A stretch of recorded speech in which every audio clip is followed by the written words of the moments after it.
प्रत्येक जोडप्याला किमान 3 मुलं हवीत. लोकसंख्या शास्त्राचा हवाला देत डॉक्टर मोहन भागवतांचं मोठं विधान. लोकसंख्या शास्त्र सांगतंय की लोकसंख्या वाढीचा दर 2.1 पेक्षा कमी व्हायला नको. आता 0.1 तर माणूस जन्मता नाही, त्यामुळे 2 पेक्षा जास्त म्हणजे कमीत कमी 3 अपत्य असावेत, असं अत्यंत महत्त्वाचं विधान राष्ट्रीय स्वयंसेवक संघाचे सरसंघचालक डॉक्टर मोहन भागवत यांनी लोकसंख्येबाबत चिंता व्यक्त केली आहे. नागपुरात कठाळे कुल संमेलनात बोलताना सरसंघचालकांनी हे विधान केलं आहे. या संमेलनात मोहन भागवत यांच्या आधी वक्तव्य करणाऱ्या व्यक्तींनी सध्या अनेक तरुण दाम्पत्य एकही अपत्य जन्माला घालण्यास तयार नाही असा उल्लेख करत चिंता व्यक्त केली होती. आणि याच मुद्द्याला पुढे घेऊन जात सरसंघचालकांनी अत्यंत महत्त्वाचं विधान केलंय. नक्कीच सध्या लोकसंख्या कमी होत आहे आणि हा चिंतेचा विषय आहे. लोकसंख्या शास्त्र सांगतंय की लोकसंख्या वाढीचे दर 2.1 पेक्षा खाली गेले तर तो समाज नष्ट होतो. तो समाज जगाच्या पाठीवर नसतो, त्याला कोणी नष्ट करत नाही तर तो स्वतःहून नष्ट होतो. अनेक भाषा आणि समाज असेच नष्ट झाले आहेत असे मोहन भागवत यांनी म्हटलंय. आपल्या देशाची लोकसंख्या नीतिवर्ष 2000च्या जवळपास ठरली.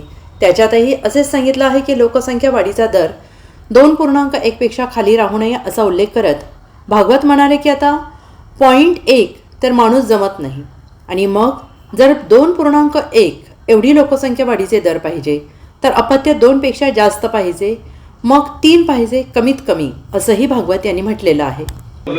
जनसंख्या कमी होते फार चिंता आहे.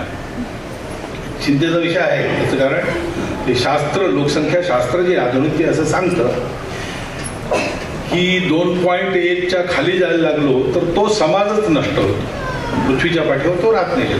कोणी त्याला मारेल असं नाही, तो काही नसलं संकट तरी तो समाज नष्ट होतो, पुढे चालत नाही. अनेक भाषा अशा नष्ट झाल्या, अनेक समाज असे नष्ट झाले.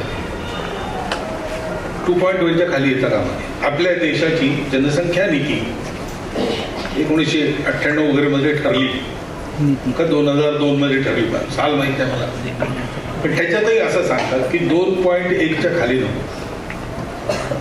2.1 म्हणजे 0.1 तर माणूस जन्मत नाही ना कधी. 2 पेक्षा जास्ती पाहिजे, 3 पाहिजे कमीत कमी, असं शास्त्र सांगतं.